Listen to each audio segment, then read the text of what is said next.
اللہ کی عبادت کریں، عبادت سے برکت آتی ہے۔ حضرت ابو ادریس خولانی رحمت اللہ علیہ حضرت معاذ بن جبل کے شاگرد تھے، تابعی تھے، تابعی بزرگ تھے۔ فرماتے ہیں کہ میں جب سے حضرت معاذ بن جبل کی صحبت میں بیٹھا نا تو برے کاروباروں سے میری طبیعت و چاٹ ہو گئی۔ کئی کاروبار میں دیکھتا تو جھوٹ بولنا پڑتا، اس میں بڑا کچھ کرنا پڑتا تو مجھے ڈر آتا۔ آپ فرماتے ہیں میں نے نا بڑی کوشش کی پر میری مرضی کا کام مجھے صوفی کاہل نہیں ہوتے۔ فرماتے ہیں میرے اندر طاقت تھی کہ میں حلال کما کے بچوں کو کھلاؤں پر میری مرضی کا کام نہیں ملتا تھا، حد ہو گئی۔ اور جب انسان نیکی کی طرف آتا ہے تو کچھ نہ کچھ آزمائشیں ضرور آتی ہیں، یہ پکی بات ہے، پکی بات۔ جب وہ غلط ملت کر رہا ہوتا ہے تو اس کو لگتا ہے سارا کچھ صحیح ہے، جب سیدھا ہوتا ہے تو بہت ساری پریشانیاں بھی ضرور آتی ہیں، یہ مزاج ہے دین کا۔ آپ فرماتے ہیں میں پریشان رہنے لگا، حالات خراب ہونے لگے، آزمائش سخت ہونے لگی، کاروبار بند ہو گیا، کام ہی کوئی نہیں ملتا تھا، میری بیوی ناراض رہنے لگی۔ ہلکا ہلکا تو اس نے مجھے کہنا شروع کیا، پھر جلال میں آ گئی، اور ایک دن مجھے کہنے لگی اگر آج نانا کچھ لے کے آئے تو بچے لے کے میکے چلی جاؤں گی۔ آپ فرماتے ہیں میں بڑا پریشان ہوا، نکل گیا فجر پڑھ کے کام کی تلاش میں۔ میں نے ظہر تک تلاش کیا لیکن مجھے کام نہ ملا۔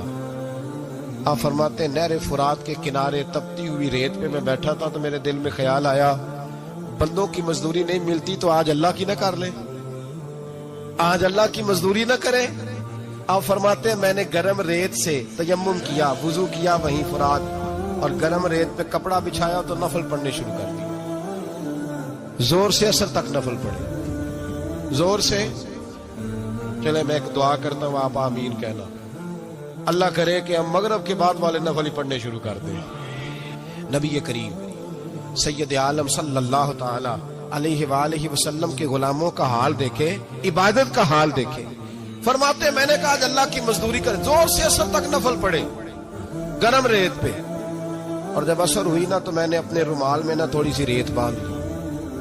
گھر کی دیواریں چھوٹی چھوٹی تھی، میں نے کہا بیوی نے دیکھا نا خالی ہاتھ آیا ہے تو اندر سے شور کرے گی، ہم صاحب بھی سنیں گے، تو چلو جب دیکھے گی نا رومال میں کچھ ہے حوصلہ کرے گی، جب اندر جاؤں گا تو سمجھا لوں گا۔ آپ مسکرا رہے ہیں نا ہلکا ہلکا، اس کا مطلب ہے ان باتوں میں کافی صداقت ہے، پرانے بزرگ کر گئے تو اس کا مطلب یہ ہے کہ ان میں بہرحال کافی حد تک صداقت ہے، یہ شور ہوتے رہتے۔ کہتے میں نے وہ کہا کہ چلو دور سے دیکھے گی تو گھر جا کے سمجھا لوں گا۔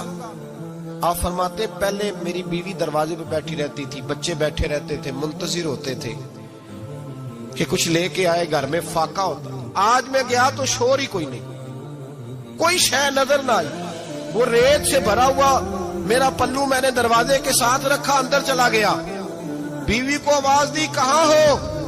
کہنے لگی منہ ہاتھ دھو لو، میں روٹی لے کے آئی۔ ہاتھ ہو گئی، روٹی کدھر سے آئی؟ اس گھر میں تو فاقے تھے، کھانا کدھر سے آیا؟ کہتے روٹی لائی، سلاد بھی لائی، دودھ بھی لائی، اس زمانے میں جو نعمتیں تھی پھل بھی لائی، سارا آ گیا۔ میں نے گھور کے دیکھا، میں نے کہا کدھر سے آیا یہ سارا کچھ؟ کہاں ہے بچے؟ کہنے لگی روٹی کھا کے باہر نکل گئے۔ میرے دل میں خیال آیا میری بیوی کا کردار تو چاند سے زیادہ اجلا ہے، تو یہ سارا کچھ کیسے آیا؟ میں نے کہا یہ کہاں سے آیا سارا کچھ؟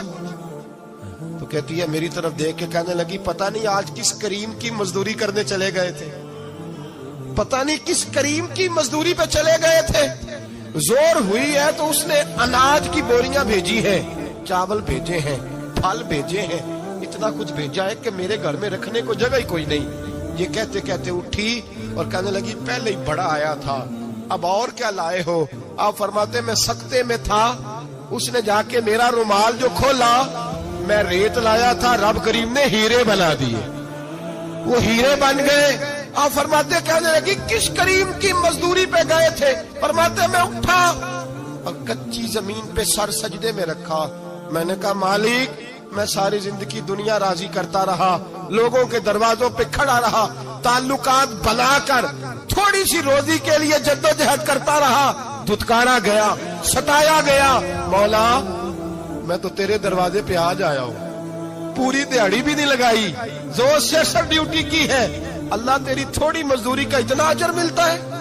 خدایا تو اتنا نوازتا ہے. فرمایا اللہ میں محنت بھی کروں گا, کام بھی کروں گا, لیکن دنیا کی مزدوری تھوڑی کروں گا, مالک تیری عبادت زیادہ کروں گا. بھائی یاد رکھو, ہم ساری زندگی لوگ قبروں میں چلے گئے, مسجد نہیں آئے.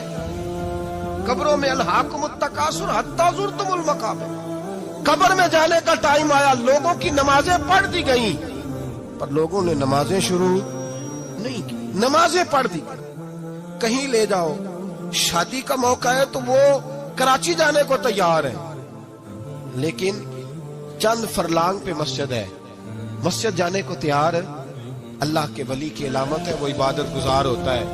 اور جو نہ نماز پڑھے نہ نماز پڑھائے, وہ زندیق تو ہو سکتا ہے, پیر ہو سکتا, میں ذمہ داری سے کہہ رہا ہوں, زندیق تو ہو سکتا ہے پر پیر ہو سکتا بالکل بے دین ہے, بلکہ بد دین ہے. پیر ہو سکتا اس لیے کہ اللہ کے ولی کی علامت یہ ہے کہ اس کے چہرے پر عبادت کی روشنی ہوتی.